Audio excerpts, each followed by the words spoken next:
Código Penal Dominicano en un tranque, en un limbo. Eso es lo que estamos conversando con el licenciado Julián Moza.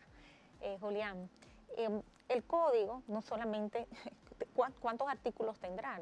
Imagínate, eso no tengo el número, pero son muchos artículos. Sí, claro que sí. Y claro, en un sentido es bueno que haya un Senado que quiera revisar uno por uno y que tenga sus sugerencias y todo esto, porque me imagino que tiene que haber, nada es perfecto, ¿no? Ahora bien, el código no solamente se basa en esto que hemos hablado, tiene que abarcar muchísimas cosas más. Entonces tú mencionabas en el bloque anterior que hay temas que lo convierten en un código muy actual y en un código que podría denominarse moderno. Vamos a hablar de alguno de esos puntos. Por ejemplo, que lamentablemente pasó de nuevo en estos días, que a una joven le echaron ácido del diablo. El Código Penal actual regula penalizaciones para personas que hacen esa aberración de hacer ese tipo de daño. Por específicamente, ejemplo, ¿no? Por ejemplo, sí. Para lo que son los corrosivos. Exactamente. Entonces, por ejemplo, el tema de la corrupción como tal, la corrupción gubernamental, el código como está, ¿verdad? Antes de presentarse este código más moderno, el que está vigente actualmente, lo máximo que puede dar es como 10 años de pena a un tema de corrupción.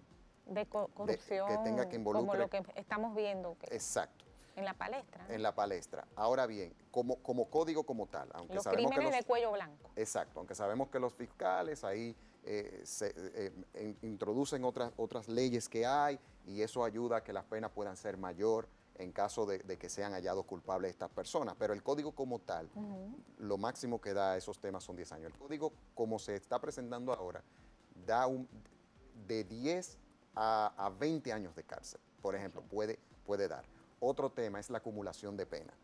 Recientemente hubo un caso aberrante también en nuestra nación, en Higüey, donde un señor llamado Ángelo Santana le disparó a su mujer, le entró a tiro a muchísima gente, mató 6 personas y la policía lo mató. Si a Ángelo Santana, que eso fue un crimen en serie, si a Ángelo Santana lo hubiesen atrapado, solamente no se le acumulan las penas. Como el Chaman Chakra también. Exacto, como el Chaman Chakra. Solamente le dan 30 años, en vez de darle como en otras naciones, que mataste uno, 30, vamos, súmale 30 más, y llega hasta 150, por decirte algo. O sea, eso, los delincuentes de República Dominicana tienen que sentirse felices, porque no tenemos en República Dominicana, Adelina, sociedad dominicana, esto es más serio de lo que podamos pensar. O sea, aquí no hay un régimen de consecuencia que sea contundente contra la criminalidad.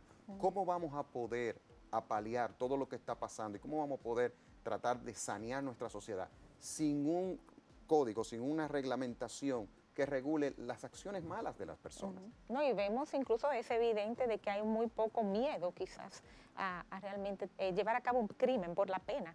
Tú acabas de decir, bueno, 10 años, pero entonces en los 5 años yo apelo y ya yo cumplí la mitad de mi sentencia y por un asunto quizás técnico pues puedo salir. O sea, eso lo estamos viendo y estamos viendo crímenes que consternan y preocupan a nuestras agentes policiales, por ejemplo, que no deberían estarlo preocupando, sino que deberían estarse ocupando en ese sentido. Exactamente. Ustedes, y ya me refiero al colectivo del Grupo Acción Cristiana, obviamente defienden los valores bíblicos. ¿Dónde estarían ustedes colocados entonces en la aplicación de la pena capital en la República Dominicana? Bueno, en ese sentido, digamos que puede haber posiciones dentro del grupo, pero yo te voy a hablar por mí. O sea, nosotros vemos a Romanos capítulo 13, que habla de que no en vano, o sea, no en vano las autoridades llevan la espada para someter al que hace lo malo y para aplaudir, parafraseando el texto, al que hace lo bueno.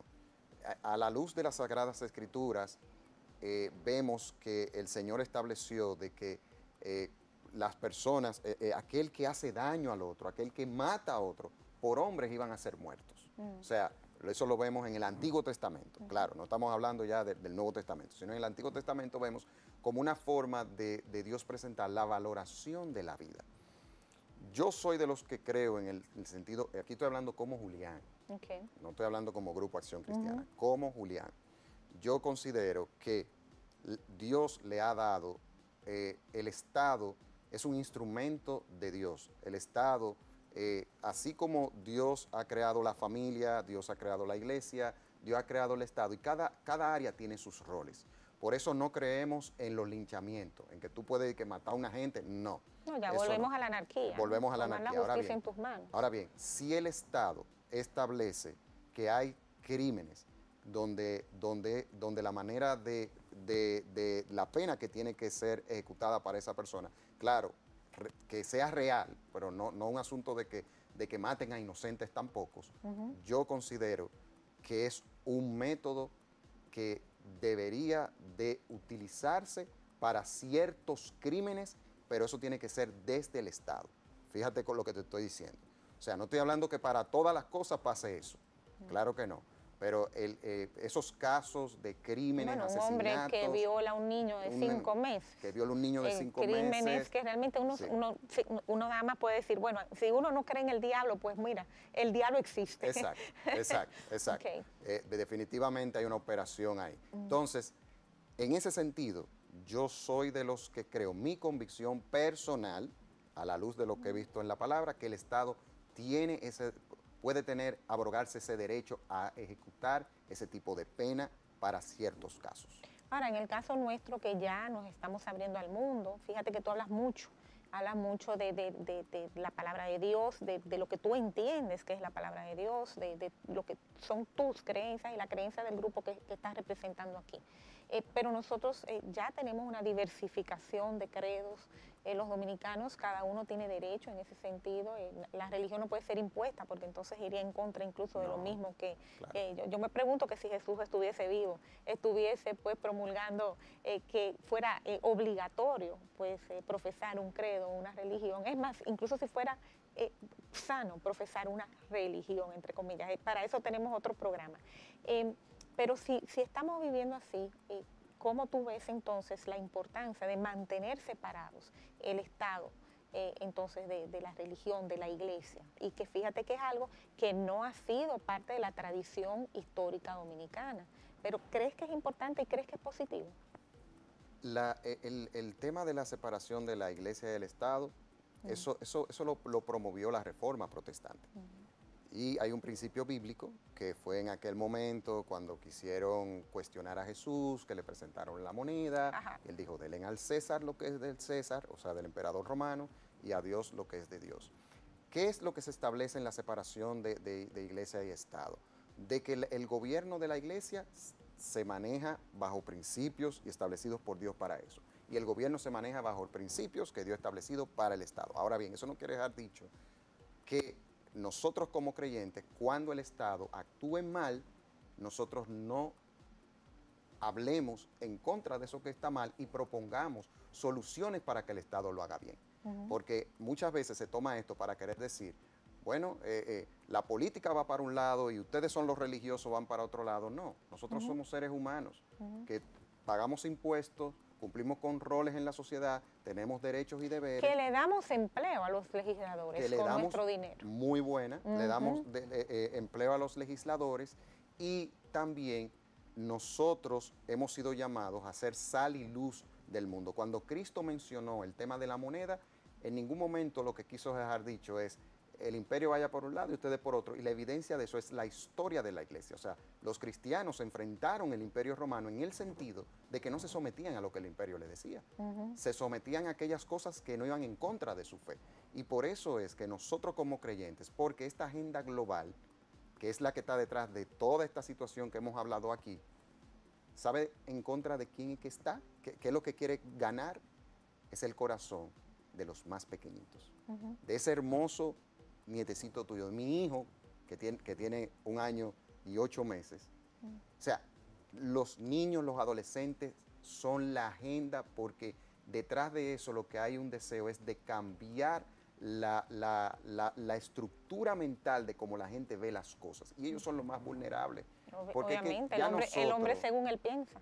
Exacto. Entonces, si manejas los pensamientos, manejas las sociedades. Exactamente. Eso es bastante, bastante profundo. Julia, nos tenemos que ir, pero la verdad que, no sé, ¿qué tú crees que va a pasar? ¿Cuánto tiempo más vamos a estar entonces en este limbo? Bueno, de verdad que debemos, los creyentes, yo le motivo a que sigamos orando por todo esto. No se vislumbra, honestamente, como una solución así, sobre todo por las fuerzas contrarias, y nosotros somos resistencia, nosotros no vamos a dejar de enfrentar esta situación porque la vida debe de ser respetada y la familia debe de ser respetada si queremos un desarrollo integral de nuestra sociedad. Y yo aquí voy a cerrar como dominicana, fíjate, y voy a decir, hagan su trabajo, que para eso le pagamos. Julián, gracias. Gracias por haber compartido con todos nosotros. Y nada, nos seguiremos hablando. Claro que sí. Eso te lo prometo. Y a ustedes también les queremos muchísimo. Besote. Si alguien quiere el libro, pues entonces nos escriben a nuestras redes sociales. Ahí están en Instagram y con mucho gusto se lo haremos llegar. Un beso bien grande para todos ustedes, para toda la familia dominicana aquí y allá. Nos vemos en una próxima. Bye.